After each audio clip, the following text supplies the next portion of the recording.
Hello students. In the previous video we have studied first part of the story, that is the three questions. Now in this lecture we are going to study the second part of three questions. Now we know the king left to the hermit or reached the hermit to know the answer for the three questions. When he reached to the hermit was busy digging the ground, and the king was talking to hermit saying that he is come over there to get the answers for the three questions. But the hermit was not paying attention to the question of the king. Now let us see what is going to happen, or let us listen to the story of the text, page number 53. The hermit listened to the king but said nothing. He just spat on his hand and resumed digging. Now the hermit, he listened to the king but did not pay any attention, and he started digging the ground. The king watched in silence for a while. The king was very quiet. He was waiting for the answer from the hermit. Then, feeling sorry for the hermit, he said, "You are tired. Let me take the spade and work a while for you." The king saw the hermit. Hermit was very weak. He was looking like a sick person, and in between he was taking rest, and then he spat on his hand and started digging the ground. Therefore, the king felt very bad. He was very sorry to see the condition of the hermit. Therefore, the king asked, he said, "You are tired. Let me take the spade and work for a while for you." The hermit silently handed over the spade and sat down on the ground. When he had dug two beds, the king stopped and repeated his questions again.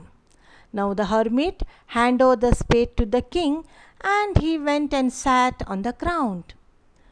But the king had dug two beds, and again he stopped and repeated the questions. The hermit again gave no answer, but rose, stretched out his hand for the spade. So he didn't answer, and he stretched his hand to take the spade from the hands of the king. And the hermit said, "Now rest a while and let me work a bit." But the king did not give him the spade and continued to dig. 1 hour passed and another. The sun began to sink behind the trees, and the king at last stuck the spade into the ground and said, so continuously the king was digging. He was also tired. It was too late. The sun began to sink behind the trees, and the king at last stopped digging the ground, and he said, "I came to you, wise one, for an answer to my questions. If you can give me none, please say so, and I will go home." Here now king was little bit angry. He was tired. He was very upset because hermit was not giving any reply. Therefore he said, "If you can give me the answer to my questions, please give. Otherwise say no, I will go home." "Here comes someone running," said the hermit. "Let us see who it is." So when they both were talking, hermit immediately said to the king, saying that someone is coming running. So let us go to that person and see what happened to him. The king turned round and saw a bearded man coming running out of the forest. The king saw a man was coming from the forest, a man with a beard. The man held his hands pressed against his stomach. The man was coming running, and he was pressing the stomach and running, and there was a bleeding, and blood was flowing from under them. When he reached the king, he fainted and fell to the ground, moaning feebly. That was due to the pain. The man was moaning, the man was crying, and he collapsed on the ground. The king and the hermit unfastened the man's clothing. Unfastened means the cloth which was full of blood. They removed it, and there was a large wound in his stomach. Therefore, the man was pressing the hand on the stomach and came running, and he collapsed in front of the king and the hermit.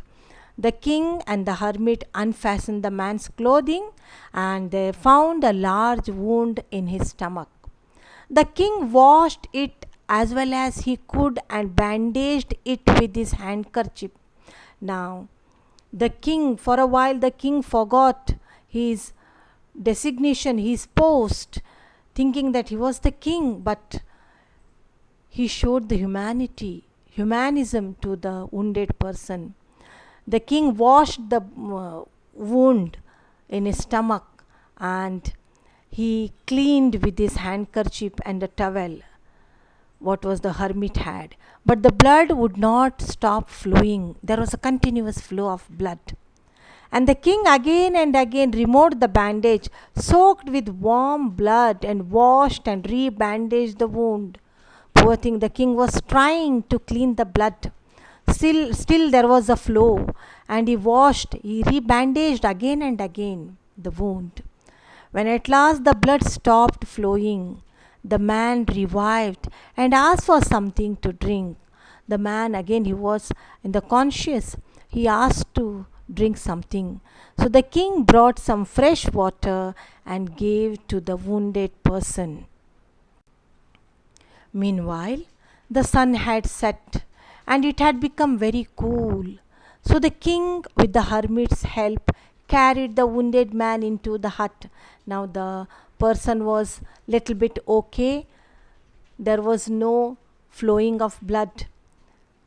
The wound was bandaged by the king, and with the help of the hermit, the king took the person into the hut, make him to rest. The man lay there quietly with his eyes closed. By now, the king was so tired after his walk and the work he had done. The king was so tired. The king was not used to do all such kind of work. He was digging the ground with the spade, and after that, the incident took place. The man came running with the blood, with the wound. He cleaned. It took a long time, and he carried the man into the hut. And so, therefore, the king was very tired. And later, he lay down himself and also fell asleep. The wounded person also took rest, and at the same time, the king also fell asleep. When he awoke in the morning, it took him some time to remember where he was and who was the strange bearded man lying by his side and gazing intently at him. So, the next day, the king got up, and he was so surprised to see the man who was lying beside him. He was very strange to see the bearded man lying by his side and gazing intently at him. So, "Forgive me," said the bearded man in a weak voice. When he saw that the king was awake and he was looking at him, immediately, when the king was looking at the wounded person, he was very sorry to see the king, and he asked sorry for him. The bearded man said in a low voice, "Forgive me." When he saw that the king was awake and was looking at him, "I do not know you, and I have nothing to forgive you for," said the king. The king was surprised. Why this wounded man is asking me to forgive him? So the king said, "I don't know who are you, and I have nothing to forgive you. Why you are saying like this way? I don't know who you are." So dear students, so far we have studied about the hermit, the king who left with to find the answers for the 3 questions, and the incident which took place when the king was digging the ground with the hermit, and how the king took care of that wounded man, and how the wounded man on the next day was very sorry and he asked to forgive the king. So therefore, now in the next lecture we are going to study the further story, that is the 3 questions. Till that, read the lesson. Here I have not given you any assignment because we are going to study the last part and then I will give you the assignment. Read the story well and understand the moral of the story. Till then, take care. Bye.